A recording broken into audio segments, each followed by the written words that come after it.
entrando no ar, agora estamos no ar. Agora está ao vivo. Atenção, senhoras e senhores, para todos vocês que estão nos assistindo. Paulinho Sacramento, o cara, currículo tão extenso que se eu fosse ficar aqui falando a tarde inteira, tinha programa para 3 semanas. Mas a história é assim, para quem está acostumado a ver a ZTV Online com o Zeca Carvalho, lamento decepcioná-los, mas hoje quem vos fala é Lobo. Eu sou produtor cultural, trabalho no meio e sou um grande entusiasta do cinema. E hoje estou substituindo o Zeca porque precisávamos fazer N experiências, N situações aconteceram. Então, eu vou colocar aqui por motivo de força maior. Ok? Temos aqui ao meu lado, na telinha, Paulinho Sacramento, um cara que é um ícone para a cultura do Rio de Janeiro. Eu já conheço o trabalho dele há muito tempo, é um cara que esteve envolvido com clipes de dezenas de pessoas. E o papo que nós teremos hoje é em torno de como está a cultura no meio digital, voltado para o que ele manda, o que ele manja, que é a cinematografia. Hoje nós temos um monte de limites para fazer cultura. Inclusive, encaramos a pandemia com as restrições de público, por máscara, por quantidade de pessoas no teatro, mas a cultura digital não tem esse limite. A cultura digital, ela conseguiu entrar em casas, conseguiu acabar com a depressão de dezenas de pessoas. E por que isso aconteceu? Porque a cultura digital ela fornece o caminho para que as pessoas consigam vencer, por exemplo, a timidez. Eu poderia nem estar aparecendo aqui, poderia ser uma máscara digital, um personagem animado, uma animação. E isso é fantástico. Então, a gente vai começar com o Paulinho Sacramento para entender o quanto a cultura digital, hoje, através de obras como cinema, entrevista, lives que aconteceram durante todo o período de pandemia, como esse cenário pôde ajudar a cultura a se manter viva, mesmo sem os investimentos necessários. Inclusive, a gente pode, de repente, bater uns 5 minutinhos de papo aí sobre a Lei Paulo Gustavo, né? E as leis de audiovisual também. Mas, a princípio, é isso, né? Paulinho, fala pra gente um pouquinho de como é que foi essa experiência de ver o mundo inteiro virando live, virando digital na época da pandemia, e ver as pessoas tocando em casa, Caetano Veloso fazendo live, Ivete Sangalo fazendo live. Como é que a cultura digital, através da filmagem e da internet, pôde ajudar a cultura a sobreviver nesse momento de pandemia? Fala aí pra gente. Primeiramente, boa tarde, né? 1h10, né? Boa tarde para todo mundo aí que está aí com a gente. Agradeço o convite, estou amarradão de estar aqui batendo esse papo. Cara, tem muita nuance aí para a gente falar, né? Quando você falou a coisa que eu já tinha feito uma porção de história aí no caminho, eu hoje, como um cara preto periférico de 46 anos, eu te afirmo que eu fiz muita coisa por estar sobrecarregado. Não é algo que... eu costumo dizer que eu tento fazer 10 coisas para acertar uma, né? É assim que a gente que não tem acesso a grandes financiamentos acaba sobrevivendo na cidade do Rio de Janeiro, no Brasil, acho que como um todo, a dificuldade, quando você não faz parte de um grande circuito de acertar e de estar ali dentro do jogo, ela é muito pequena, então você acaba ficando sobrecarregado, né? Então, sobrecarregado no sentido de ter que fazer muita coisa para que algo aconteça, diferente de uma parte, diríamos, um pouco acima dessa pirâmide aí, dessa aqui que foi construída aí também, dessa gestão cultural no país, sobrevive, né? Você vê que tá aí, os números estão aí que não me deixam mentir. E aí, quando você fala coisa do digital, eu lembrei aqui agora o Gabriel Moura, nosso querido irmão, camarada, compositor brabíssimo aí, brasileiro, super potente, premiadíssimo, e que faz parte do Núcleo Saravá Cultural. Ele fez uma música para o Núcleo, né, para a galera da cultura, E aí ele diz que tem uma parte que ele fala que a cultura gera emprego, cultura é transformação, cultura é memória, história, viva a educação.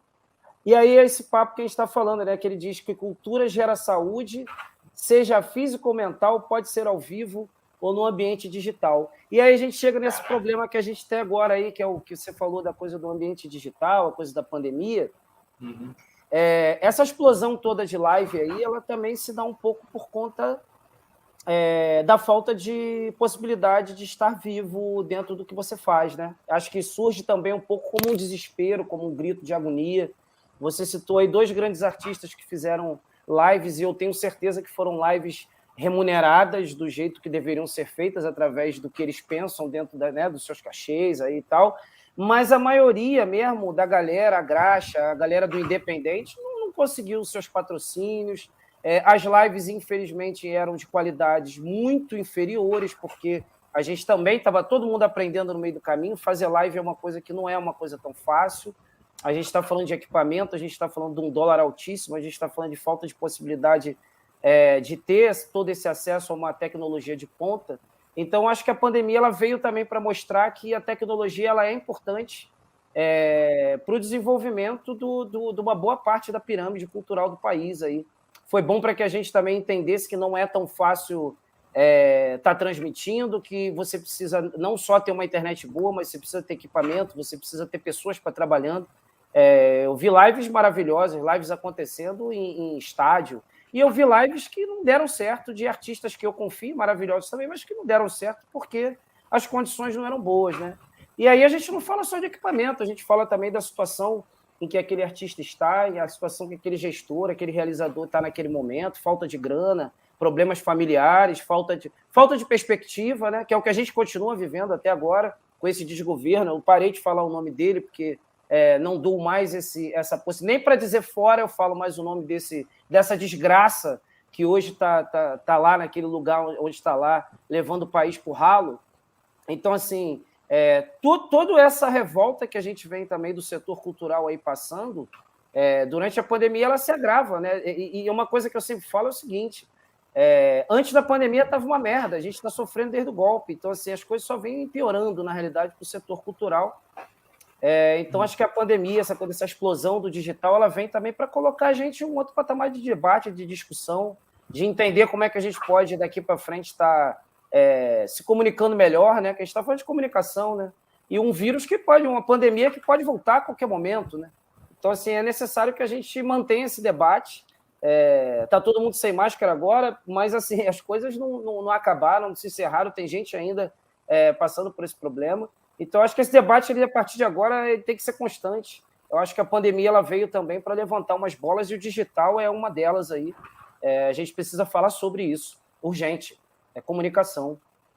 Esse núcleo, esse oásis da cultura, ali na Lapa, o Saravá Cultural, ele acabou despertando umas ideias muito boas, né? Nós temos pessoas que são fazedores de cultura, e esses fazedores de cultura, eles não têm a instrumentalização necessária. Às vezes falta o CNPJ, às vezes falta a orientação de como o cara pode praticar a cultura dele. O cara pode ser um jogador de bolinha no sinal, ele pode ser um cuspidor de fogo, um malabarista, ele pode ser um cinegrafista, mas ele não consegue receber essa verba, de fato, se ele não tem a instrumentalização para receber, para que ele possa prestar contas no final disso tudo. Aí nós vimos algumas parcerias muito legais acontecendo. Então, haviam pessoas que sabiam fazer arte, mas não sabiam receber dinheiro, não sabiam cobrar por isso. Aí a gente chega até o Saravá Cultural. A gente chega numa casa no coração do Rio de Janeiro, ali, onde você tem uma frequência de artistas muito grande, e um troca ideia com o outro, e um ajuda o outro. E aí, no último papo que eu tive ali na Lapa, teve esse bate-papo dos conselhos de cultura querendo redistribuir conhecimento para que a pessoa que faz cultura pudesse ter a sua contribuição, ter o seu valor depositado, ou ter um cachê para se manter durante a pandemia e no pós também. Aí vem uma questão para a gente debater aqui. É assim, Você acha que a cultura, no total, pode se perder no meio da burocracia? Eu acho que a burocracia ela favorece aos mais ricos e estruturados, eu acho. Eu sou a favor, participo de vários debates aqui, eu sempre fui a favor que a prestação de conta do projeto cultural ela se dê através da entrega do projeto, né? Você recebeu aquela grana, você tem aquela planilha pré-aprovada, você entregou o seu filme, bola para frente, porque a cultura, toda essa busca dessa burocracia cultural, né? Ou desse racismo, dessa burocracia cultural também, que a gente não pode esquecer desse racismo estrutural, que também passa por dentro da gestão cultural do país, ela é muito direcionada à cultura com perseguição, porque se você for olhar um pouco aí, você vai perceber que não tem tanta burocracia para fazer superfaturamento de obra, você não vê tanta burocracia para fazer superfaturamento de ciclovia que cai, você não vê tanta burocracia para não se cobrar os ônibus lotados que estão por aí, que nem existe mais. Então, assim, tem uma burocracia em cima da cultura que ela me parece um pouco mais uma perseguição, porque perseguição e engessamento cultural, né?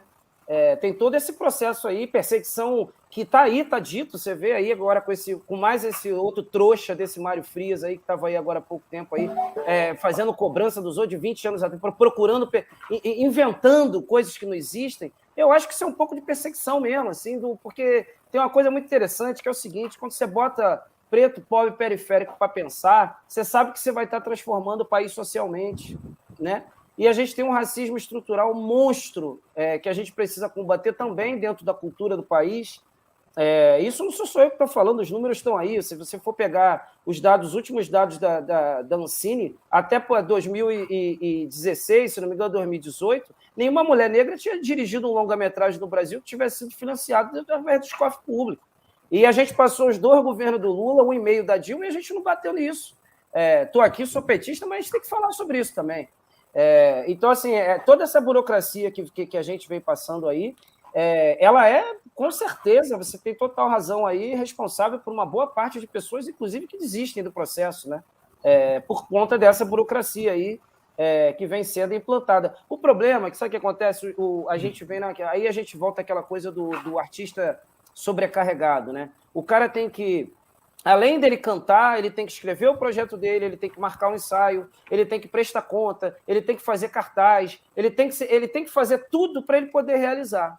Porque na maioria das vezes a verba é pequena, porque na maioria das vezes ele não vai conseguir contratar toda aquela equipe para ele poder fazer aquele trabalho do jeito que ele tem que ser feito. Então, assim, acaba que a burocracia vai cerceando muitas vezes até a criação, a potência de criação de algumas pessoas que deveriam estar ali, de repente, escrevendo o seu roteiro, mas está ali tentando ver como é que ele vai vender o roteiro que ele nem escreveu ainda, né?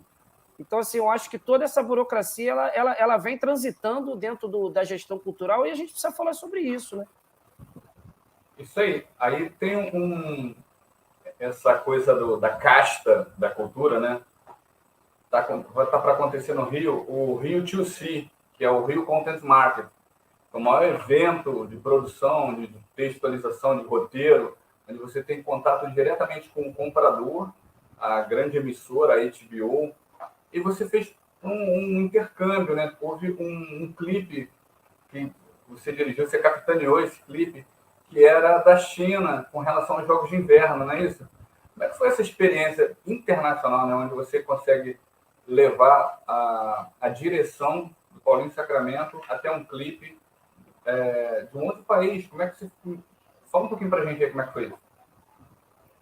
Na real, esse convite ele veio através do Daniel Castro. Daniel Castro, que é um dos está aí nessa capitaneando também agora a criação do primeiro aplicativo do Instituto Lula. É uma pessoa que eu confio pra caramba, e a gente já tinha uns projetos juntos. A gente tem agora uma parceria com o Boi Garantido de Parintins, e aqui no Rio de Janeiro sou um dos embaixadores do Boi Garantido, ao lado de JG Gonzaga. Então, o Daniel, a gente já era parceiro, e ele trabalha com a China, com o governo chinês há muito tempo. Faz sempre o Ano Novo Chinês aqui no Rio de Janeiro. É uma pessoa muito potente, apesar de morar no Maranhão, mas é um parceiro nosso.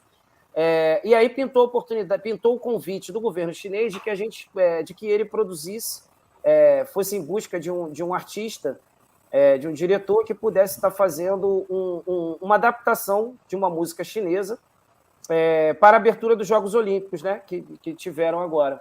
Uhum. E aí ele me convidou, e aí eu fiz essa adaptação, fizemos o clipe, foi legal, convidei uns amigos. Eu falo sempre amigos porque eu sou um cara cercado de profissionais maravilhosos, falo isso sempre, e a maioria deles eles têm a chave da minha casa, eles convivem comigo, convivem com a minha família, eu convivo com a família deles. Então a cultura me deu diversos amigos maravilhosos, potentes, assim, que confiam muito um trabalho no outro. E quando surgiu esse convite, eu chamei alguns, a gente junto fez, Daniel enviou e foi maravilhoso. Assim, agradeço até aqui publicamente, mais uma vez, a todos os envolvidos nesse maravilhoso projeto, ao governo chinês que esteve aí sempre presente aí, em tudo que a gente precisou. E aí rolou, e foi isso, assim, foi um convite vindo do Daniel, inclusive, beijo pro Daniel, de repente está aí dando uma olhada, a gente vai estar junto agora dia 25, no lançamento do aplicativo do Instituto Lula. Muito bom saber disso. É isso. Tá? E aí, dentro do... Olha só que bacana que você fala, né? Você fala dessa falta de representatividade. Não houveram mulheres negras na construção, né, na direção. Não houve essa preocupação. A gente tem visto as discussões da academia, né, do Oscar, em torno de como está a valorização do salário das mulheres. As mulheres têm um salário menor e todas elas acabaram reconhecendo isso, fizeram vários protestos, e a gente traz aqui para o Brasil uma discussão onde faltam representatividade. O meu filho é negro, e aí na escola houve um comentário, uma discussão em torno das representatividades, né, de cada setor.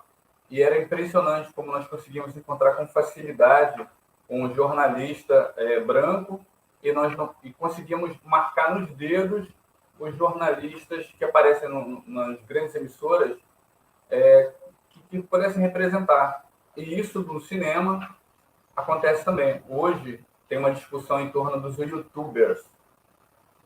Faltam youtubers negros, não é isso? E aí fica assim, como é que a gente faz com que o acesso dos youtubers com grandes talentos cheguem até as grandes produções e alcancem um número devido de like? Aí a gente precisa entrar num assunto de cota, a gente precisa entrar num assunto de responsabilização das políticas públicas. Como é que a gente faz para tentar mudar esse quadro? Então, é uma pergunta que gera uma reflexão, inclusive para quem está em casa aí, nos acompanhando pelo YouTube. Parece que a transmissão no Face não demorou um pouquinho e ela não sei se a transmissão está rolando. Mas o YouTube a gente está ao vivo e está transmitindo para outro lugar também. Daqui a pouco eu verifico onde é que é.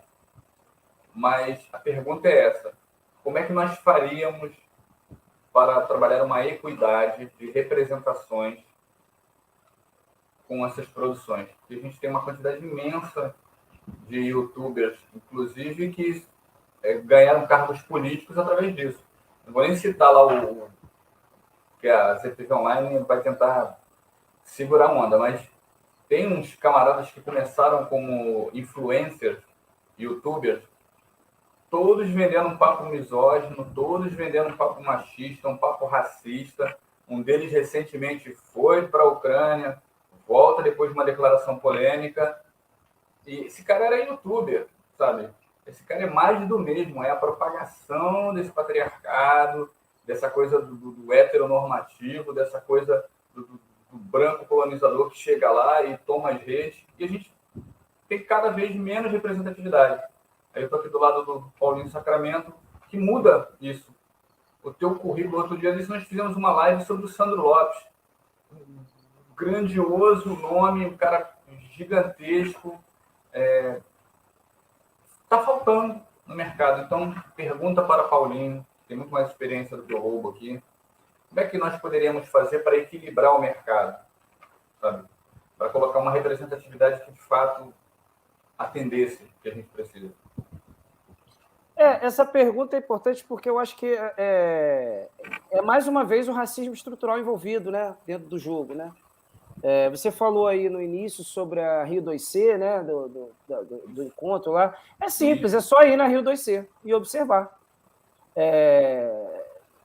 A representatividade ela não tem porque ela não tem acesso, né?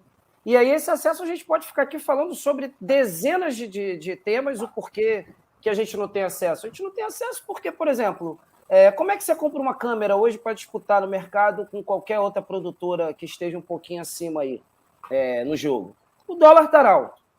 Quem é que tem acesso à importação? São as grandes empresas.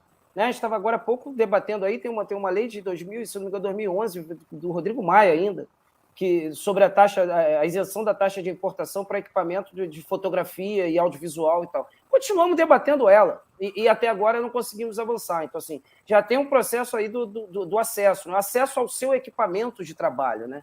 Isso é uma coisa que a gente fala muito pouco.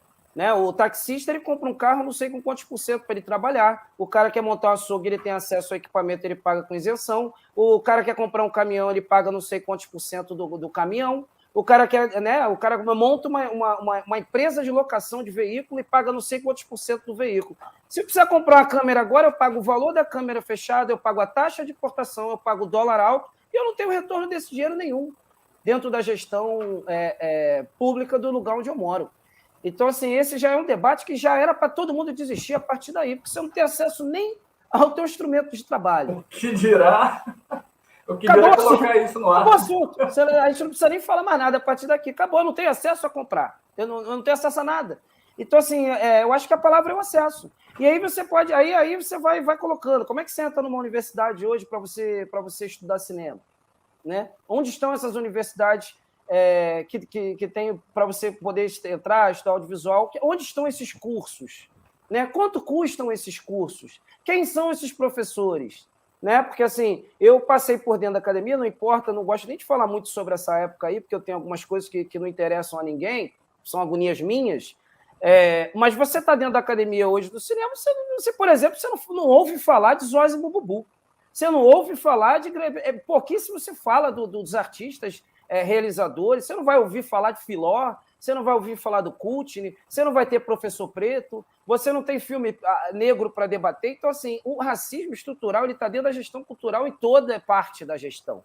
Seja no teatro, seja no cinema, seja na música, é só observar.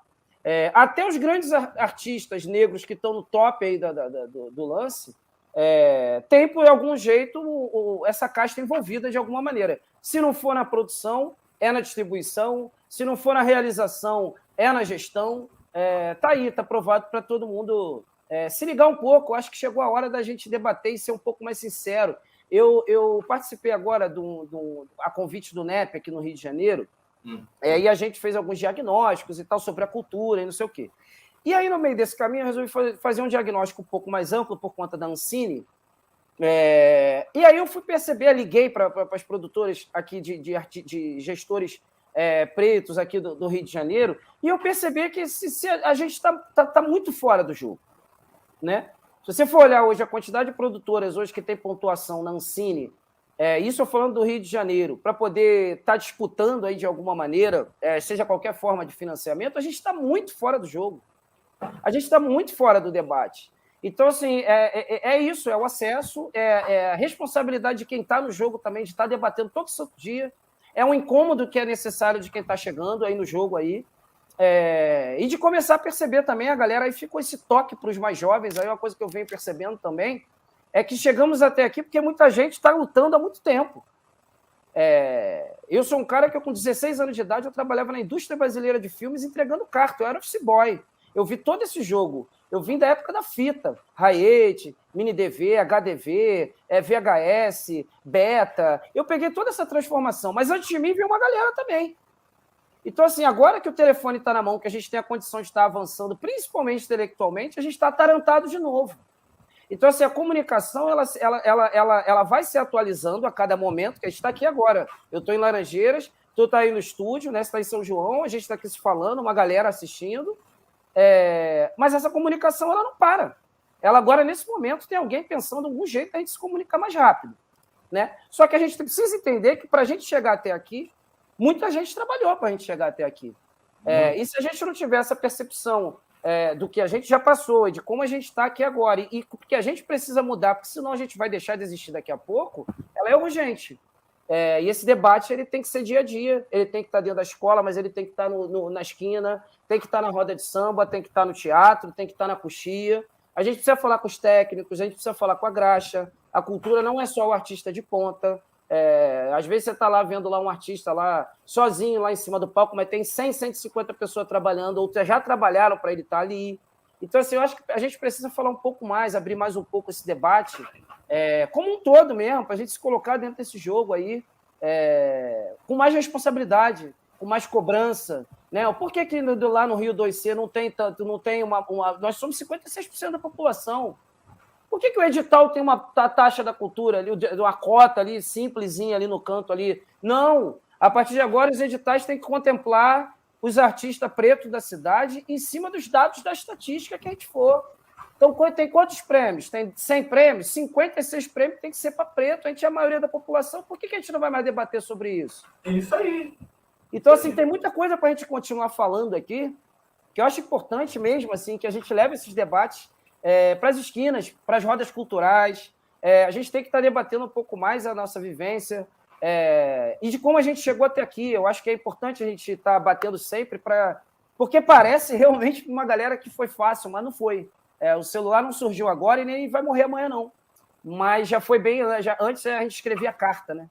Então, assim, é necessário a gente estar falando da tecnologia com um pouco mais de seriedade, na realidade. Eu vou fortalecer um momento aqui. Parte do roteiro, né? Tem que seguir o roteiro. Geralmente é o Zeca que está aqui, então eu vou seguir o roteiro. E uma coisa que eu descobri, a primeira vez que eu apresento isso aqui, está sendo um prazer, uma satisfação apresentar a primeira vez, estreado do teu lado. Eu também estou estreando hoje. Então, e tem uma situação que é muito interessante. Às vezes a gente vê uma baixa visualização no início, e à medida que a gente joga no streaming, vira referencial. Então, para você que vai assistir esse vídeo, não está assistindo ao vivo, mas vai procurar como referência para a sua monografia, para o seu TCC, para entender o que é a cultura de cinematografia e qual é a representatividade negra no Brasil, na América Latina, e vai colocar isso no seu trabalho, sua monografia de faculdade, poderíamos até fazer uma série a respeito disso, porque já teve o Sandro Lopes e agora a gente está aqui com o Paulinho Sacramento, entendeu? Então, você que vai assistir isso em breve, o Paulinho citou a Cultney. A Cultney é o maior acervo cinematográfico da cultura negra da América Latina. Eu vou deixar o link no primeiro comentário. Cultney, sensacional. Pessoas bem enganjadas, muito bem feito, muito bem orientado, muito bem orquestrado. Mandar um abraço também lá para o amigo, que é o Clementino, que ele tem o Cine Atlântico Negro, cara sensacional, é um produtor cinematográfico também incrível. A entrevista... Tio Clemens. Isso mesmo.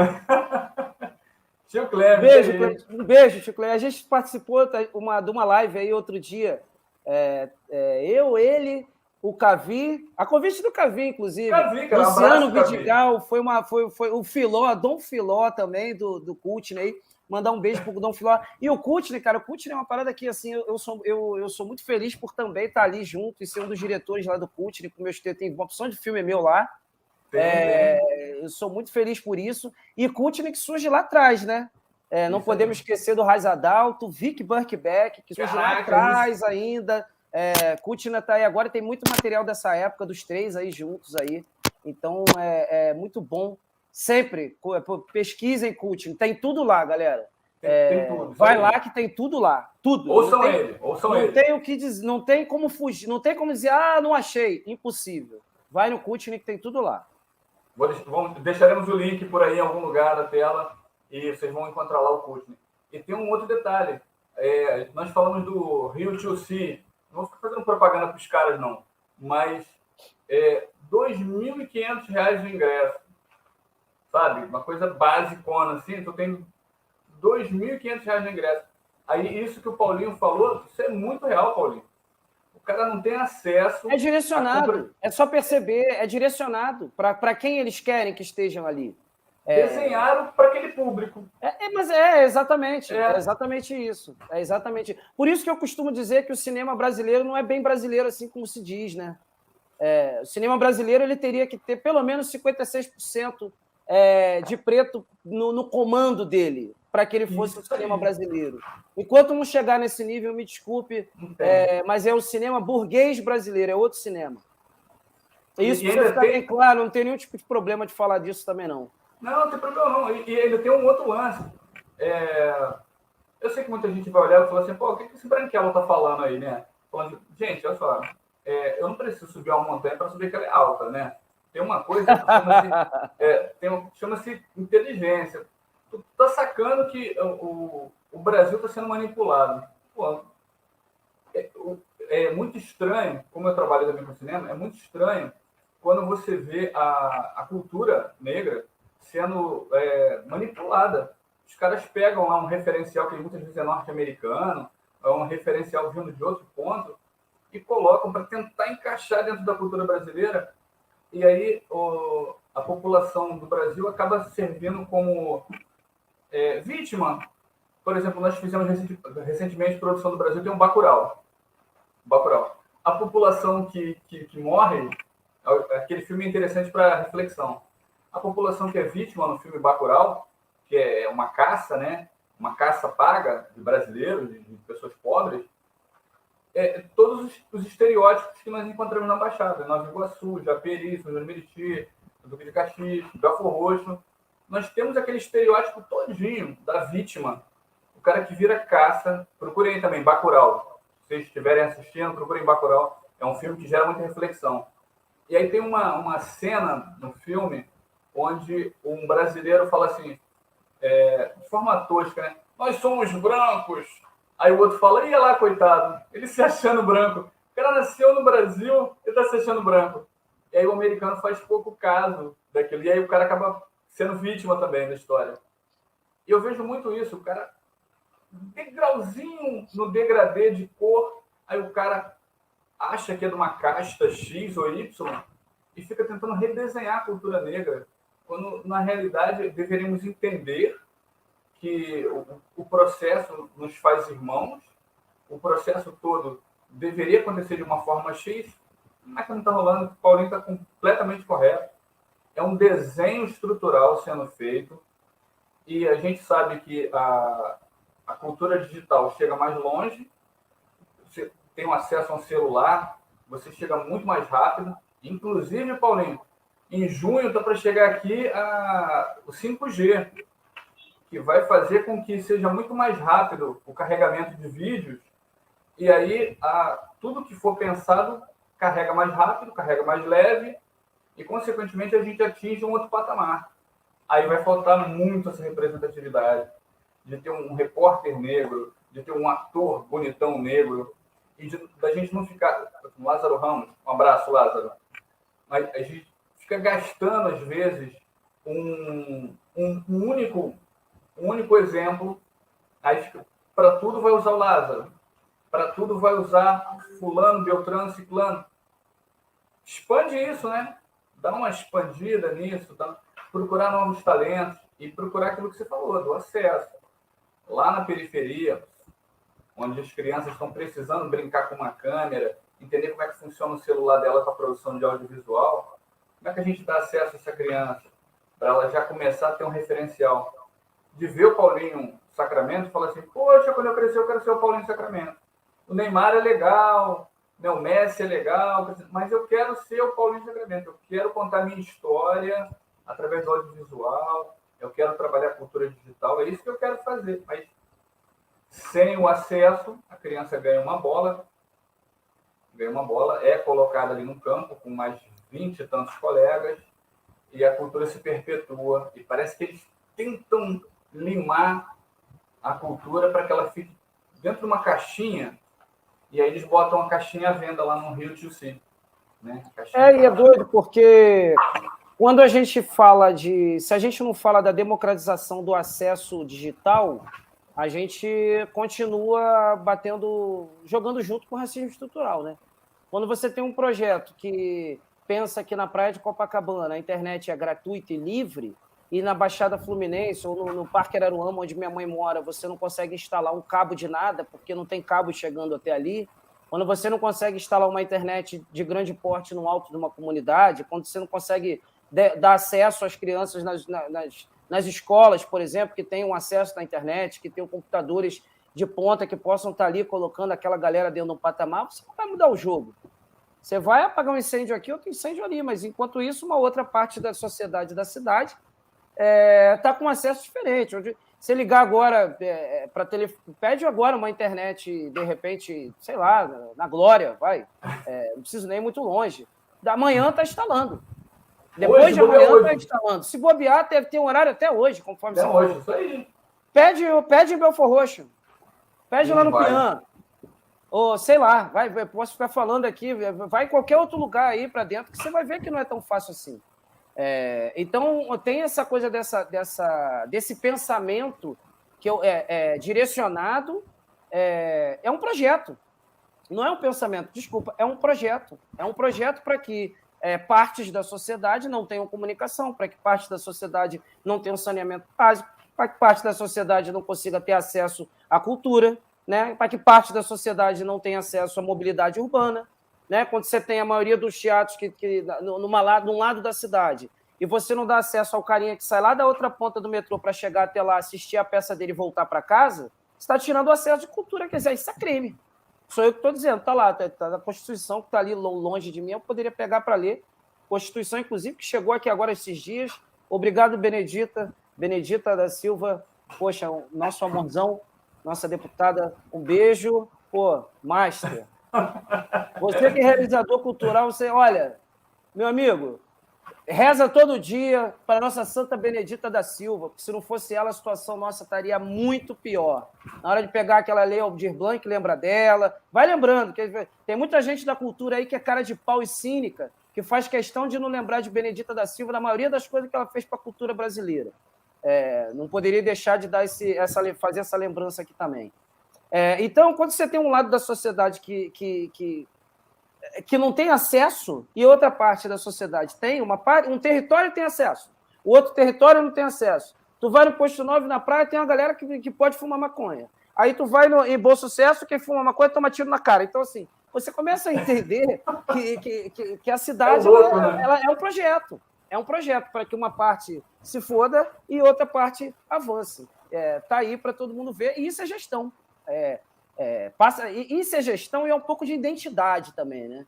Eu costumo falar, eu sou carioca, nato, nasci em Bom Sucesso, no pé do Morro do Adeus. Então, assim, agora, eleitor carioca, pelo amor de Deus, como vocês votam mal? Eu vou te falando legal. É inacreditável a quantidade de governador que vai em cana e que a gente continua, eleitor carioca continua se identificando. Se identifica com vereador estuprador, se identifica com vereador que mata a criancinha, que joga a criança. É inacreditável. O Rio de Janeiro, bicho, é um dos lugares mais loucos que eu conheço. Eu já viajei a Pampa, não consigo entender como é que a gente consegue continuar desse jeito, cara, que a gente está agora. É revoltante, assim. Espero que agora a galera acorde e resolva votar num professor, ao invés de votar num assassino, num genocida, novamente, né? Vamos ver se agora a galera acorda, né? Porque já tivemos possibilidade de votar num professor para a presidência da República e votamos no miliciano. Agora, no Rio de Janeiro, tem a possibilidade de botar um professor para governador e vamos ver em quem a galera vai votar. Se vai votar no assistente do miliciano ou vai votar no professor. Acorda, carioca, eleitor carioca, pelo amor de Deus. Sai dessa porra desse transe. Vocês estão tudo maluco. Aí, pô, eu sei que concordar contigo. Eu, oficialmente, eu não posso falar alguns nomes aqui. Para seguir o que foi me orientado aqui com relação ao Zeca, mas tem uma coisa que a gente não pode deixar passar em branco.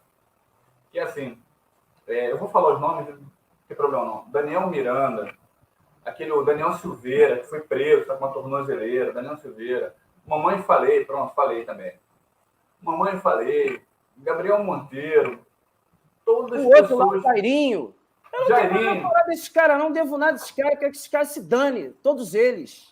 Para mim, são bandos de otário, criminoso, genocida. Não passo pano para esses caras, não, racista, troglodita. Sou eu que estou falando, dane-se. Tudo escroto.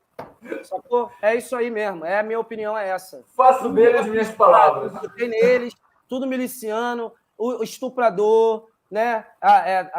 Genocida, são tudo escroto, bicho. Todos eles são escrotos, todos eles.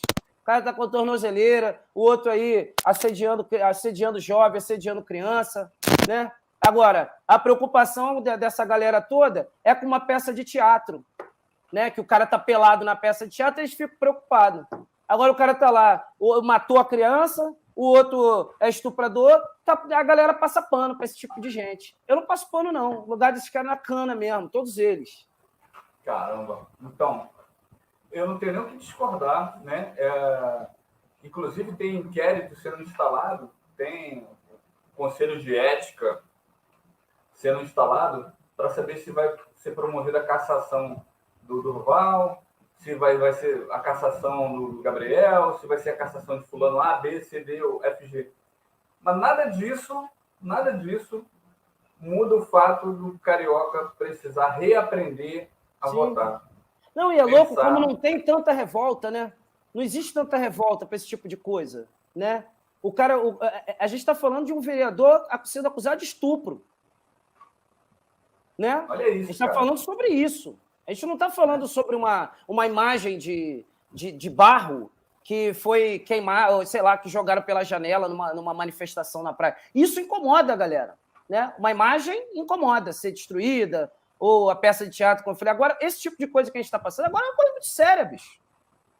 A gente está vivendo uma sociedade de mentira. Tudo que está acontecendo agora no Brasil está sendo baseado na mentira.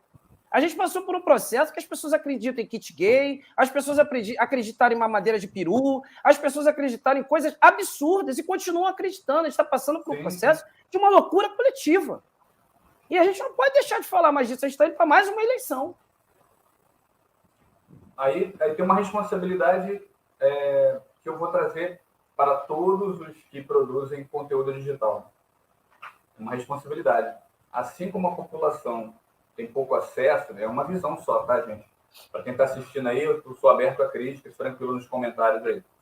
Mas assim como foi citado aqui durante esse bate-papo bacaníssimo, sobre a falta de acesso da população aos meios de produção, vamos citar o companheiro Marx, né, Karl Marx, domine os meios de produção. O cara não tem uma internet boa, o cara não tem uma possibilidade de muitos canais. Aí na televisão do cara pega Globo e SBT. E aí o cara vai ver lá o SBT e aí tem uma quantidade imensa de informação do desgoverno, que eles pagam mesmo. É só entrar no Diário Oficial que você vai ver a quantidade de verba destinada ao SBT para custear as propagandas dos caras. Aí você entra lá, se você não vê Jequiti no meio da tela, você vai ver Jequiti verde e amarelo, porque os caras pagam isso. Então, falta. Aí o cara recorre à internet, fala, pô, cansei de ver essa coisa, eu vou para a internet. Aí quando chega na internet, tem um youtuber querendo ganhar voto em São Paulo, tem um youtuber querendo ganhar voto no Rio de Janeiro. O Paulinho está coberto de razão. A gente precisa refletir, repensar o que a gente está fazendo com o nosso voto. E ao invés de dar tanto crédito assim aos influencers, a gente trocar ideia mesmo. Vai para o centro do Rio, vai para Lapa, vai para Bom César. Lá no Alemão tem uma roda de cultura que é capitaneada lá pelo Shadow, né? Que é um ex-estudante de grafite meu, é da cultura hip hop, um cara massa. Senta lá e troca ideia com os amigos. Troca ideia sobre política, troca ideia sobre como está o sistema escolar, como estão as políticas públicas para o seu bairro. Se vai chegar aquele cara, vai apertar a tua mão e te pedir voto. Ou não me ouça não, eu não sou ninguém. Eu sou um lobo, eu não sou nada. Mas o Paulinho Sacramento O Paulinho Sacramento está falando essas coisas. Então, assim, repensar, refletir, eu acho que é interessante para a gente fazer essa reciclagem aí do eleitor, sabe? E a gente precisa, parece que a gente tem que viver um pouco mais a realidade, sabe? O gás está R$120, sabe? Vamos acordar, galera. A gasolina está 8 conto. O quilo de carne, não tem mais ninguém comendo direito. Ontem uma mulher, mais uma, morreu porque foi cozinhar com álcool. Então, assim, o que está faltando para perceber o que a gente está passando agora? A gente tem um presidente da República que se recusou a comprar vacina. Onde a gente vai parar? né? Não é possível mais a gente continuar nessa. Todos os governadores escolhidos pelo eleitor carioca foram presos ou tomaram impeachment. Esse que está aí agora é responsável por uma das maiores chacinas que teve no Rio de Janeiro. Foi a polícia militar do governo dele que matou uma porção de gente agora há pouco aqui. Até quando a gente vai continuar nesse elan emocional, vivendo de TikTok e achando que o carnaval é a nossa solução? Ninguém aguenta mais não, cara. Entendeu? Ninguém aguenta mais. Quem anda pela cidade aí, como eu ando, como nossos amigos todos andam aqui, tá vendo uma porção de corpo preto jogado pela rua. Sim. Não é o corpo branco burguês que está jogado, não. É o corpo preto que está ali. A cada 27 minutos, a polícia militar mata um jovem preto numa comunidade. Que história é essa? Até quando a gente vai continuar nessa? Ninguém aguenta mais, bicho.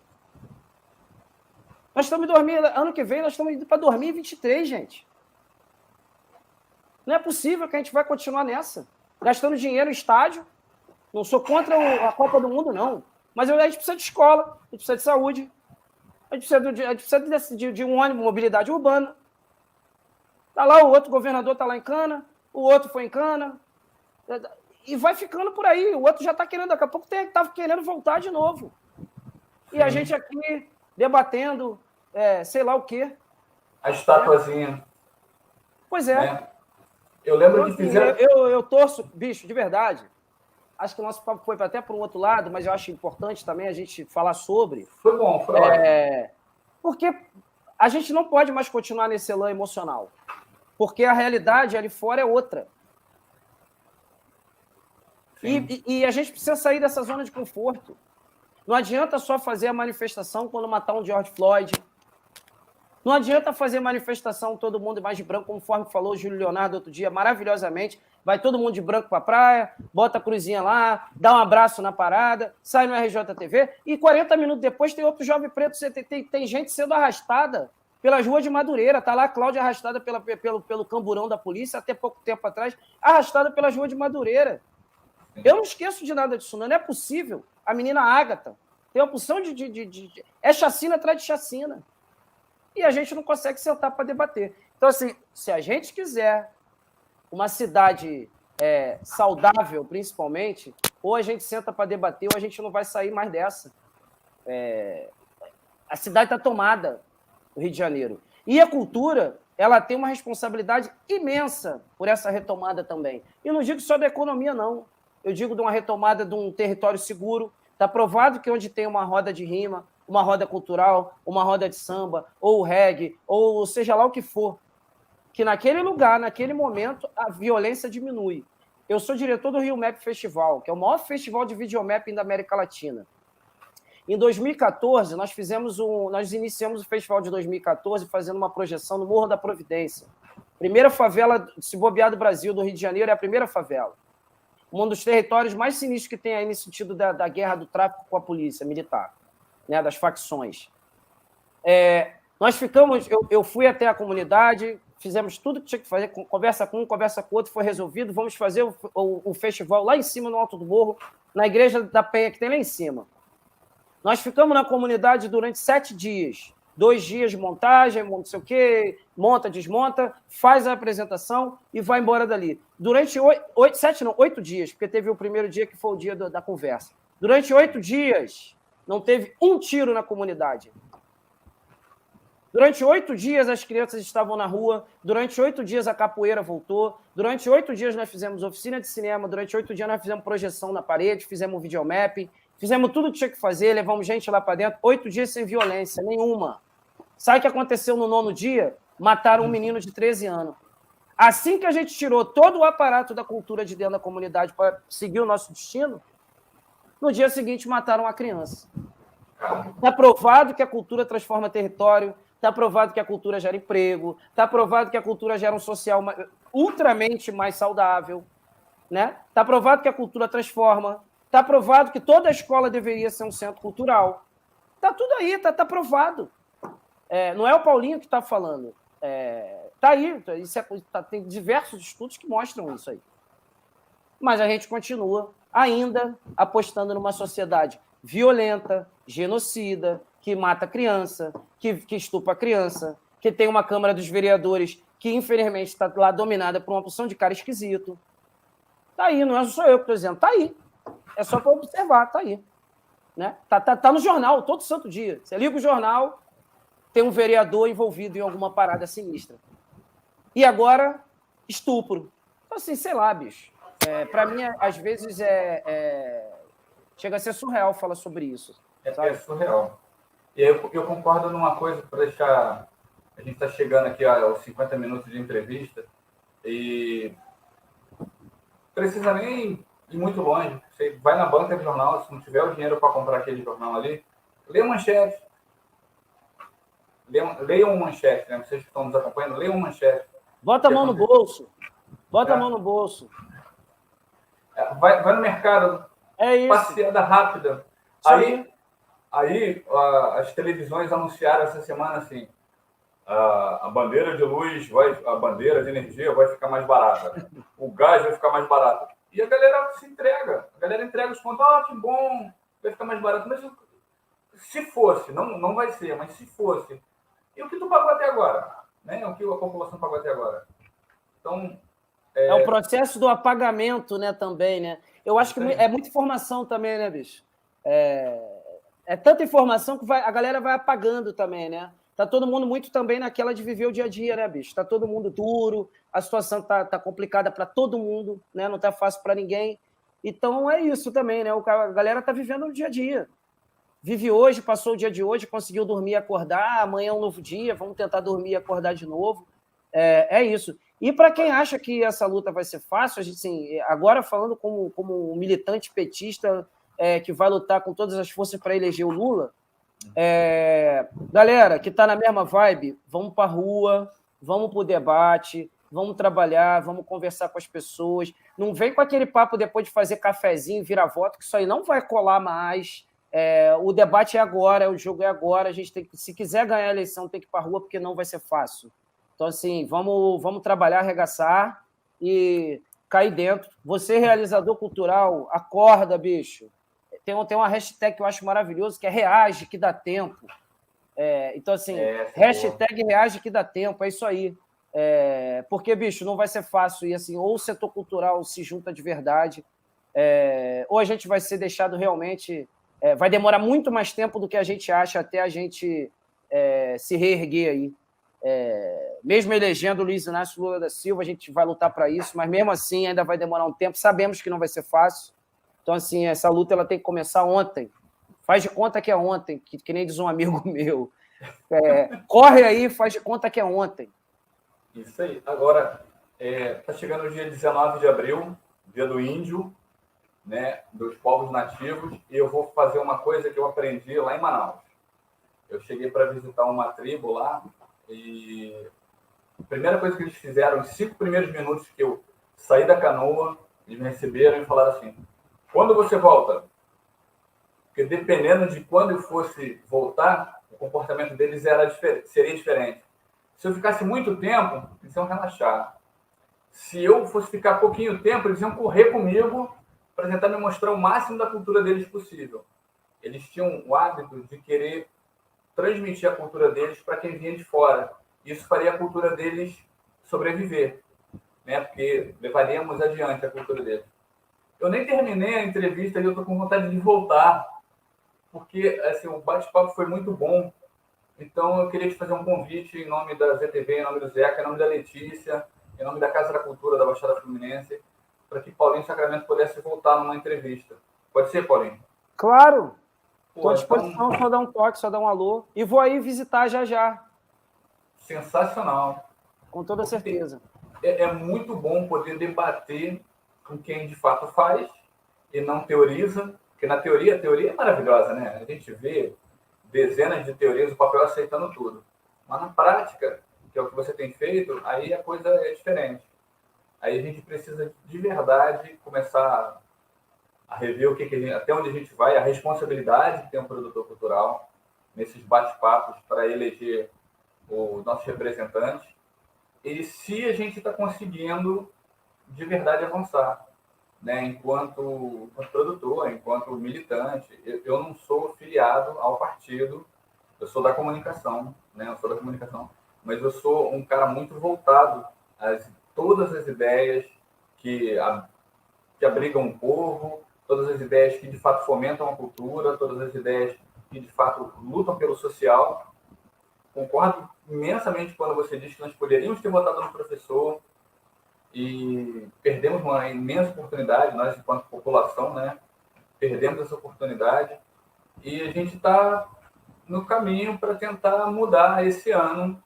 Esperamos de verdade que o poder que a gente está tentando, né, lutar para que a gente possa nos ajudar a todos seja compartilhado, né? Que a gente consiga de verdade trocar uma ideia e falar, gente, vamos junto para eleger a pessoa certa.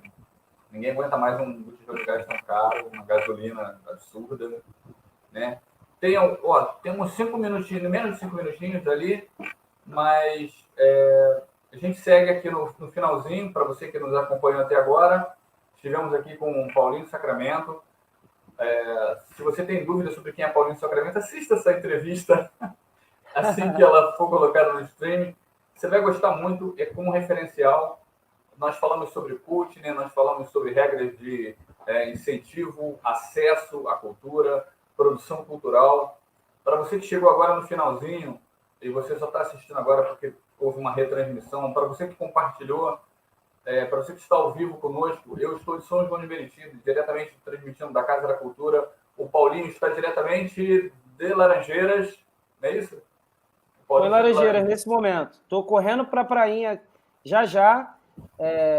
Na realidade, antes da prainha, estou indo na Lapa. Estou indo agora fazer uma filmagem com a galera do Monobloco, que está ensaiando lá na Fundição Progresso.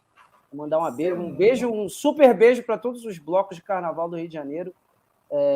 Estou muito feliz aí também é um novo projeto, daqui a pouco eu digo aí para a galera, mas é o projeto que a gente está fazendo sobre o carnaval aqui através da Algum Filmes, que é a minha produtora, e a gente está indo nessa missão agora. E você falou uma coisa já que a gente está encerrando, só para não esquecer. Primeiro, mandar um beijo imenso para a galera do Núcleo Saravá Cultural, que é a galera que me arrisco a dizer aí, sem nenhum tipo de problema, que é uma das galeras mais potentes aí da cultura que eu conheço aí dentro desse jogo, dentro desse debate aí no Rio de Janeiro, aí dentro do partido também, né? Obviamente. Estou muito feliz aí de estar junto com vocês aí. Acho que o Núcleo Saravá Cultural tem uma função bem interessante aí dentro desse debate e a galera é bem comprometida. Então, um beijo a todo mundo. Não vou falar nome porque é um galerão, então sintam-se beijados. E quando você falou a coisa de eleger os nossos representantes, fica aqui também mais essa provocação. O Núcleo Saravá Cultural ele lançou o Saravá Audiovisual, que é uma ferramenta que a gente pretende estar fazendo em parceria com os próximos candidatos aí do Partido dos Trabalhadores. Está produzindo sua parte de audiovisual das campanhas, né? Então já fica aqui esse aviso a todo mundo que vai estar aí, aos pré-candidatos, aos candidatos que estejam na luta aí esse ano aí, né? Por suas candidaturas, por suas eleições, seus resultados. Venham fazer suas campanhas audiovisuais com o Saravá Audiovisual, porque entendemos que na hora que chega a campanha, os candidatos procuram publicitários, né, para fazer suas campanhas políticas, né? E publicitário se procura quando se vai vender algum produto, e política não é produto, né? Então, quando vocês precisarem vender um sabonete, aí vocês procuram esses caras. Nesse momento, a gente está precisando vender a política do dia a dia. Vendam, já que tem que se vender, que seja a realidade. Vendam a realidade, vendam a rua, façam suas campanhas políticas por quem está na rua, com as pessoas que estão acompanhando, com os profissionais do audiovisual que estão na rua. Não os publicitários, isso aí eles vendem outro tipo de mentira. Saravá Digital, né? Como é que é? Saravá Audiovisual. Então, venham fazer a sua campanha com a galera do Saravá Audiovisual. Eu vou deixar o link aqui embaixo. Quando acabar tudo, fica o link aí. Então, isso é ótimo. A gente tem um blog também, tem tudo lá, Saravá Cultural, ptrj.blog. A gente também tem um blog muito ativo, proponho para quem não conhece puder chegar aí. É um blog que tem passado aí por bastante... Vem passando por bastante temas aí, um blog bem atual, e com uma galera bem maneira escrevendo, assim. Mandar um beijo pro Francis Ivanovic também, que é o nosso diretor aí, nosso redator-chefe do nosso blog. Então, assim, acompanha o nosso blog também. Tem muita novidade por lá, bacana. Sempre uma galera escrevendo. Letícia, inclusive, acho que já até escreveu, ela já até escreveu um artigo pro nosso blog tem também. artigos dela lá, ótimo. Exato. Tem de uma galera. Lembrei da Letícia. Beijo, Letícia, também. Beijão, Letícia. É isso. Beijão, Margarete. Estou muito feliz de estar aqui. Estou vendo que nosso tempo está acabando. Já vou me despedindo, aproveitando a leva. Te agradecer pelo convite. Me amarrei. Estou dentro. Só chamar. Quando puder, eu estou de volta. Um beijo a todo mundo aí. Obrigadão, tá, Paulinho? Estamos juntão. E vamos debater cultura. Cultura gera emprego. Não podemos esquecer disso. Isso e aí. vamos junto eleger Luiz Inácio Lula da Silva, presidente do nosso país, que é a nossa saída aí para matar e jogar fora. É o bonde do L13, como a gente costuma dizer aqui no Rio de Janeiro. É isso aí. Vamos que vamos. Vamos que vamos, tá? Um abraço a todos que nos acompanharam. Obrigado, Paulinho. Obrigado à audiência. Zeca Carvalho, muito obrigado pelo convite. Valeu, Zeca. Olha lá, ó. Quem quiser tirar print, esse é o momento. O bonde do L13. Tá? Abraço a todos. Ia mandar também aqui, ó, para terminar, mandar já um beijo aqui para o nosso futuro governador também, Marcelo Freixo, que está amanhã faz aniversário. Vamos estar juntos. Amanhã é terça ou quarta? Amanhã é terça, né? Amanhã é quarta. Amanhã é quarta, então é amanhã. Amanhã é aniversário, dia 13, né? Isso lá aí, fechou. Como é que é? Isso, exatamente. Tamo junto, amanhã lá. Tamo junto Freixo, lá. Tamo junto. Lá. Cultura gera emprego, vamos que vamos. Vamos lá. Seria um M assim, né? Já nem sei mais. Vou aqui no bonde do L13 aqui. Não é. Um abraço a todos. Valeu. Valeu.